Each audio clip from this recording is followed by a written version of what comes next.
На ремонт привезли вот такой фэтбайк. Сломан переключатель передний, задний. Цепь натянули, укоротили. Зачем? Она натянута как струна сейчас.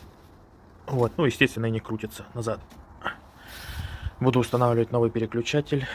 Передний, задний, настраивать скоростя. Ну и рулевая люфтит. Буду протягивать два, откручивать этих и затягивать. И все это делать.